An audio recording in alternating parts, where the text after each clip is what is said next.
오직 예수님, 할렐루야. 우리 예수님의 십자가 재림 믿음으로만 구원받습니다. 하나님의 말씀 정보, 예수님의 생명, 성령의 기 에너지, 삼일체 하나님, 삼일체 본질 실제는 대통일장, 삼일체 하나님께 찬양과 경배와 영광을 세 세트로 돌립니다. 삼일체론으로 성경과 모든 신학과 이 세상의 모든 것, 모든 지식을 다 융합하라. 포도주를 위해서 가죽 부대를 바꾸라. 아시아 한국 신학을 정립하라. 힌돌의 선교의 목적이고 방향입니다. 감사합니다. 신학자가 되라, 과학자가 되라, 설계자가 되라. 신학자가 되라, 과학자가 되라, 전도자가 되라. 너무너무 멋있습니다. 자, 오늘은 삼일체 과학신학입니다. 이제 삼일체 과학신학 기본 이해 조시신학, 제가 지금 삼일체 과학신학 20권 중에서 저는 이제 다 완성을 했고 출판만 계속해서 나갑니다. 출판이 지금 10여 권 정도 출판이 됐고요. 그 다음에 10여 권은 계속해서 내년까지 평신도까지 전부 출판된 예정입니다. 20권 중에서 제2과정 3일원의 칼빈의 기독교강요 3일원의 2과정은 5권이 핵심인데 1권이 삼일체 과학신학 기본 이해 지금 하고 있습니다. 기본 이해 이제 곧 끝나겠습니다.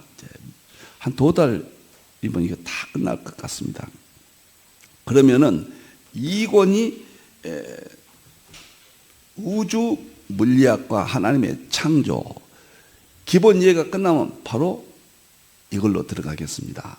우주 물리학과 하나님의 창조, 정말 멋있습니다.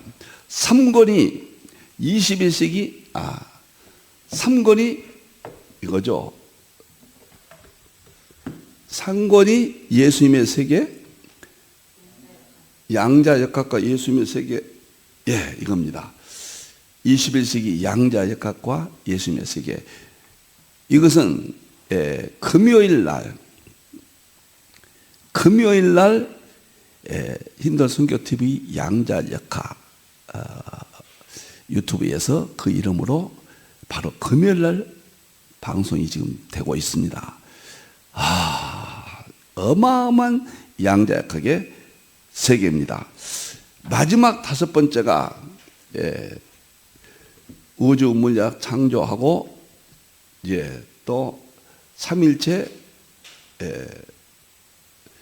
표준 모형 촉분 이론, 그 다음에 11차원 저기 있는데 그렇게 해서 5권이 다 끝나고 전체 대표 조사가 삼일체 본질론의 실제인데 이것이 업그레이드돼서 삼일체 본질 실제론 대통일장으로 개정판이 나오게 되겠습니다.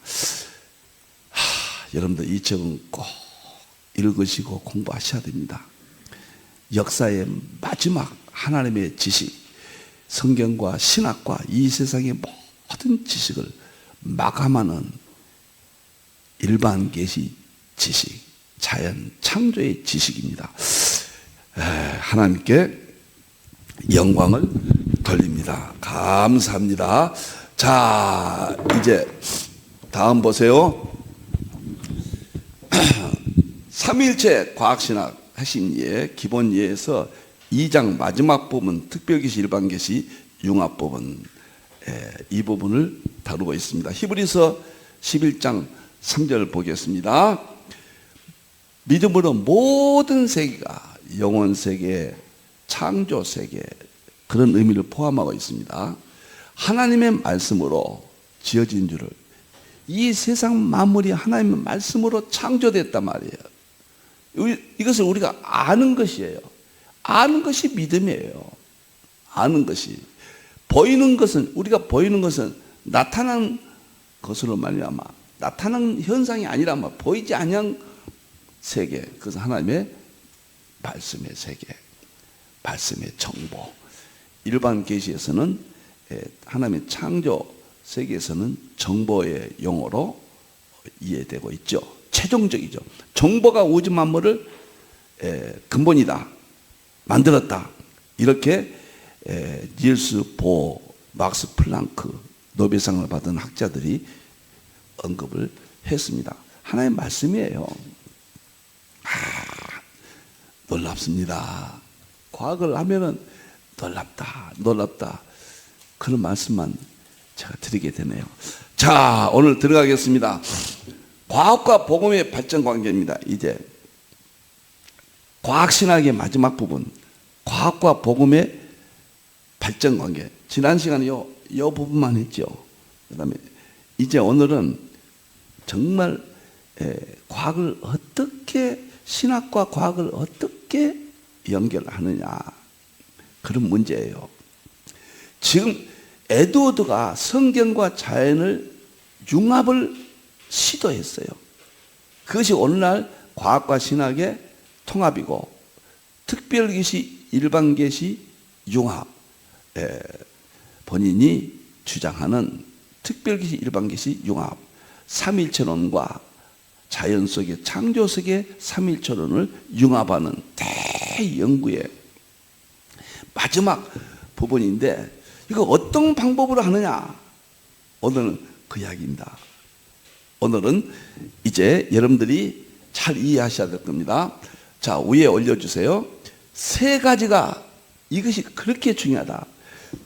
에드워드에 의해서 시도된, 선언된 성경과 과학의 융합, 과학과 신학의 통합은 지금 현재 그 방법은 폴 킹원, 이안 바버나 아서 피콕이나 토렌스 이런 분들도 다 여기에 속합니다만은, 폴 킹원이 철학의 인신론이면서 삼일체 신학과 양자역학을 비교론적으로 통합을 시도합니다.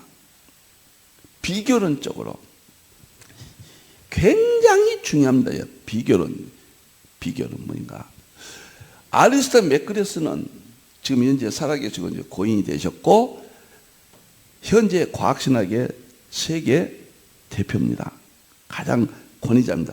철학 인신론, 이것도 비교론이에요. 이 삼일체 양자역학은 창조 세계잖아요.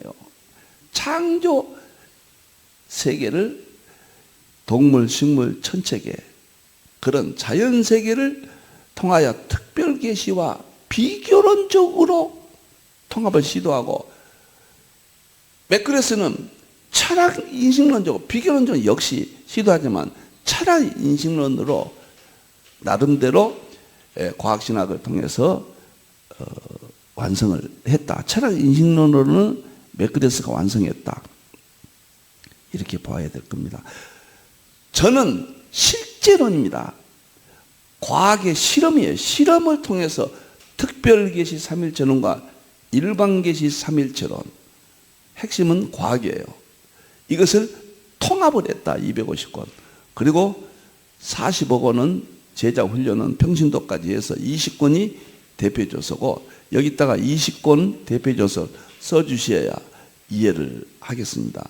40억 원은 평신도용 20억 원과 제가 신학용 목회자용은 20권, 대표조 20권 이렇게 했다. 이게 다 비교론이에요. 그럼 비교론이 뭐냐?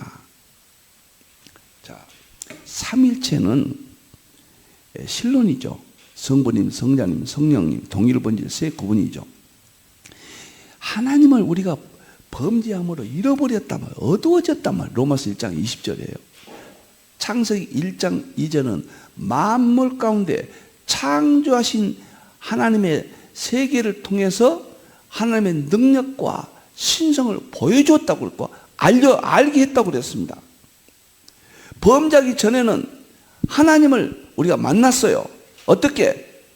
창조하신 만물 속에 있는 능력과 신성을 통해서 하나님을 보여줬고 알려줬다. 이것이 하나님을 만나는 거거든요.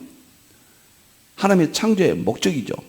그런데 창세기 3장부터 범죄함으로 하나님과 멀어지기 시작해서 로마서 1장 2절에 보고 우상 숭배하면, 우상 숭배는 탐심입니다. 이 세상의 모든 잡종교들, 우상들 다 포함해서 인간의 욕망과 모든 것들이 다 우상이에요. 이걸 통해서 하나님을 점점 떠나서 완전히 어두워져 버렸다. 로마서 1장 20절입니다. 그래서 하나님을 알 수가 없어요. 그런데 하나님께서 다시 하나님을 보여주시고 알려주시는데 방법이 뭐냐? 다시 창조하신 자연, 하나님의 창조의 지식인 자연, 이것이 자연을 통해서 하나님을 보여주고 알려주신다. 그 방법이 세 가지예요. 첫째, 구약은 상징 비교론입니다. 구약은 동물, 식물, 천체기를 통해서 하나님과 비교시켜요. 이렇게 구약은. 그래서 신약도 예수님이 뭐 길이니, 성령님을 빛이니, 성령님이 뭐 기름이니, 여러 가지 비둘기니, 다 비교론입니다. 이렇게. 구약은 성부님이 중심으로, 성부님이 태양이니, 성부님이 반석이니, 다 비교해서 창조 세계 비교해서 하나님을 깨닫게 해주고, 이 말은 만나는 길이 열린 겁니다. 그래서 구약은 희미해요. 상징 비교론. 신약은 상징 비교론 플러스 철학 인식론이에요. 인간의 이성을 통해서 각가지 사유론을 통해서 이 세상의 지식과 하나님을 비교해서 다 비교론입니다. 비교가 아니라 하나님을 만날 수가 없어요. 이해할 수가 없는 거예요. 그래서 하나님의 창조 세계의 지식인 철학의 인식론을 통해서 비교론적 방법으로 하나님을 깨닫게 해줬다. 만나겠다. 이건 과정입니다. 중간 상태예요. 마지막에는 과학 실제론이에요. 이것도 다 상징도, 철학도, 과학도 자연에서 창조 지식이에요. 창조하신 하나님의 자연 속에 감춰진 하나님의 능력과 신성들입니다.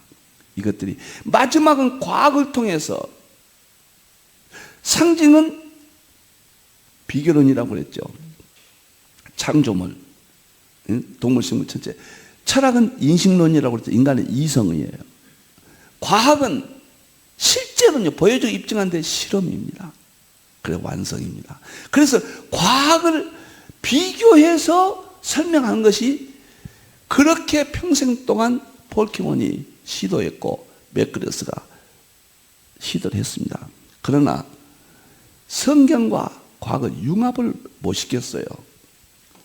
융합을. 필자는 개인적으로는 융합을 완성했다. 저는 개인적으로 이렇게 제 세계를 설명을 합니다. 이걸 아시아 한국신학이다. 융합도 비교론이에요.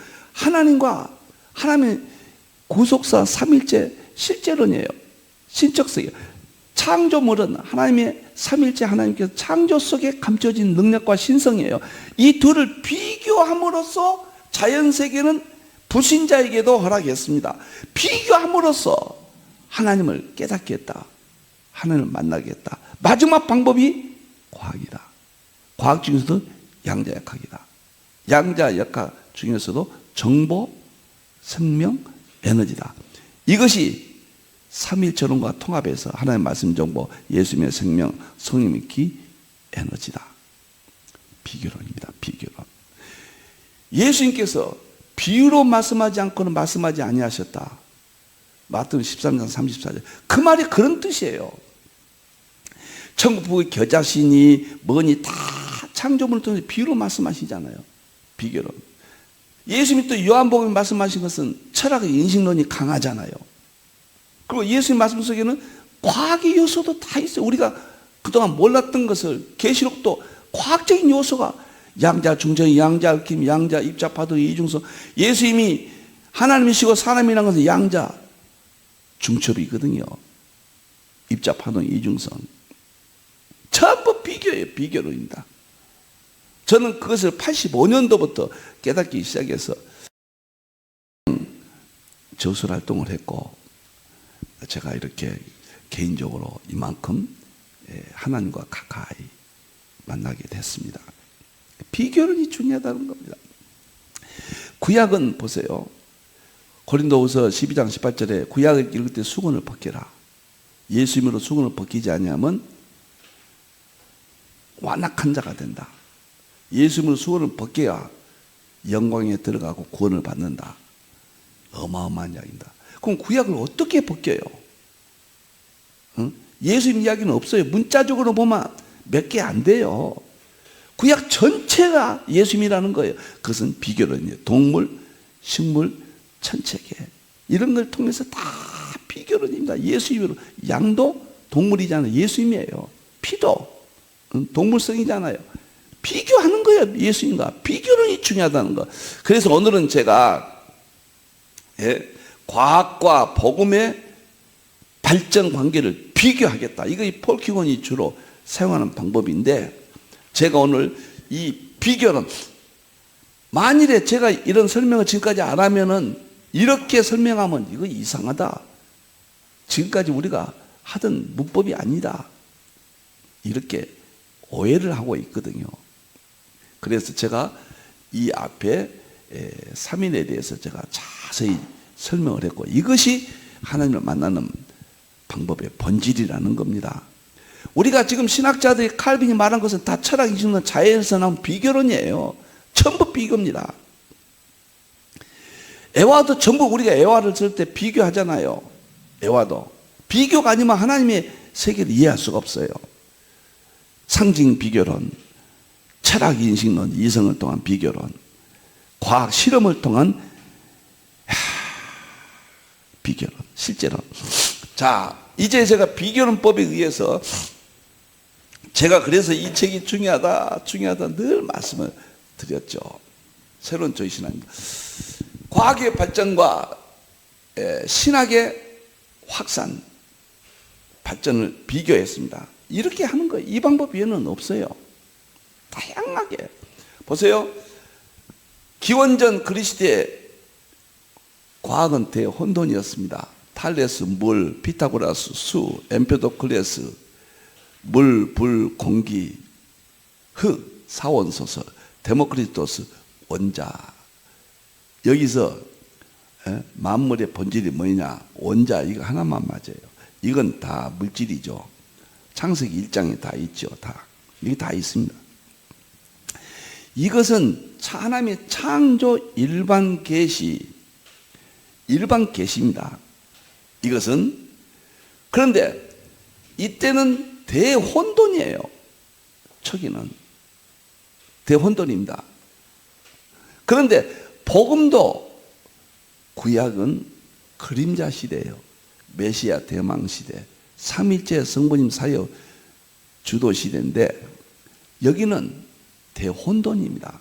이게 무엇인지, 성부론, 성자론, 그 다음에 성령론, 대혼돈의 구약은 시대였다. 이렇게 비교하면서 특별계시, 일반계시, 과학, 특별계시, 신학의, 이것이 지금 하고 있는 서구 과학신학의 전형적인 방법입니다. 저는 이미 융합해서 다 끝냈지만, 이 비교론 방법도 오늘 이건 기본 이해니까 제가 이 방법을 여러분에게 설명합니다.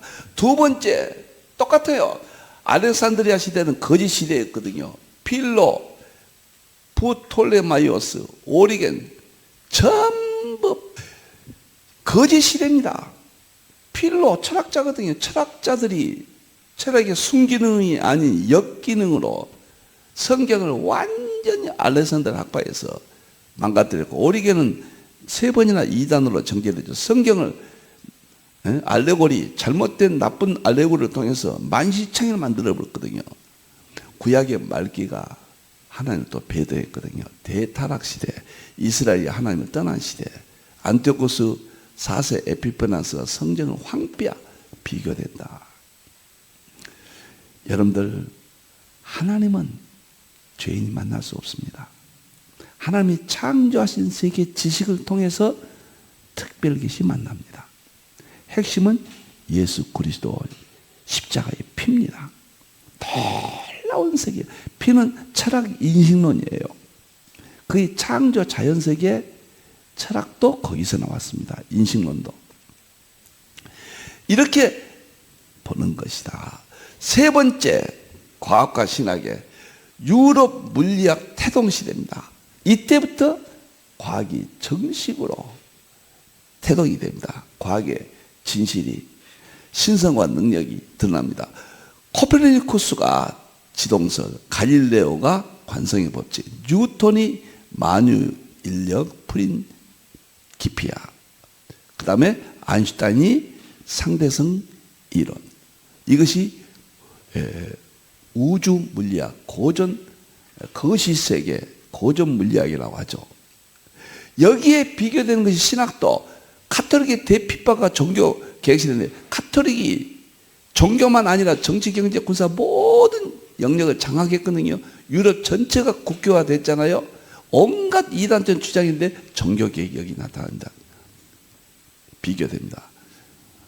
코페르니쿠스부터 아인슈타인까지는 종교 개혁의 선구자들 등장합니다. 그래서 루터, 칼빈, 많은 종교 개혁자들, 그 다음에 조나단 에드워드, 웨슬레이까지 비교가 된다. 우리는 이것이 맞는지 맞지 않는지 구조상 특별 계시와 일반 계시를 비교해서 통합 융합을 이룬다. 로마서 1장 20절이에요. 만물 가운데 신성한 능력이 있어요. 어떤 사람은 하나님을 직통 계시했다. 기록된 성경 위에 직통 계시는 있을 수 없습니다. 그것은 하나님 직접 만난다. 절대로 위험합니다. 있을 수 없어요. 여러분들, 하나님 만나는 성경 위에는 없습니다. 성경은 세 가지예요. 창조 자연에 나오는 상징 비교론 구약, 철학 인식론과 상징 비교론 신약, 종말은 과학 실제론 실험, 상징 비교론과 철학 인식론과 과학 실제론 세 가지 가지고 하나님을 만나는 거예요. 터무니없는 이야기입니다. 네 번째, 전 세계 양자역학 20세기 초 시대입니다. 드디어 거시 세계에서 미시 세계로 넘어옵니다. 거시 세계 미시 세계로. 막스 플랑크가 양자역학의 아버지죠. 닐스 보어가 원자 모형이죠. 하이젠베르크가 불확정성의 원리로 양자역학이 완성이 됩니다. 놀라운 것은 종교 개혁 시대가 이때와 비교됩니다. 루터의 종교개혁, 칼빈의 기독교 강요, 개혁교회들, 이때가 종교 개혁 시대예요. 그리고 좀 연도가 지나서, 많이 지나서 웨슬레이 또 이제 이런 이제 청교도 신학이 이때 나타나죠. 이렇게 비교가 된다고 말이에요. 놀랍잖아요. 맞아요. 여러분들이 성경의 모든 진리들은 이 세상의 모든 지식으로 설명하잖아요. 그건 비교법이에요.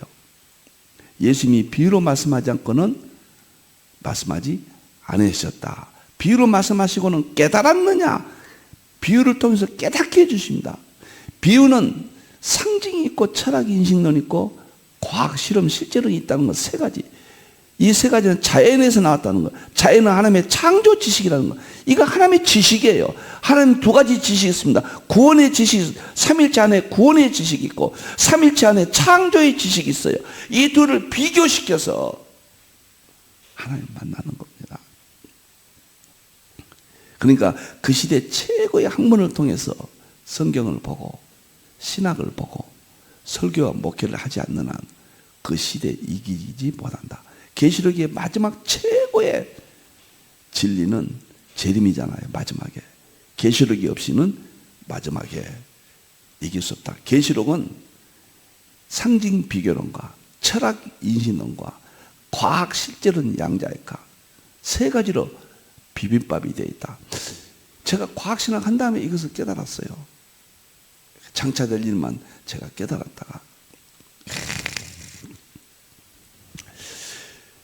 이렇게 되어 있다. 그 다음에 다섯 번째는 전 세계 20세기 중반 입자론 표준 모형이 나옵니다. 양자역학이 완성되고 드디어 만물의 우주의 궁극적 자연법칙이 나옵니다. 와인버그가 그다음에 압두스 살만 셀런 글래쇼가 표준 모형이 이때 나옵니다. 최고이죠. 이때 청교 웨슬레이 조나단 에드워드가 마지막 자연과 성경의 융합. 그 다음에 웨슬레이는 성령론에 있어서요, 인격적인 하나님의 성령론을 삶과 연결하는 강조를 하죠.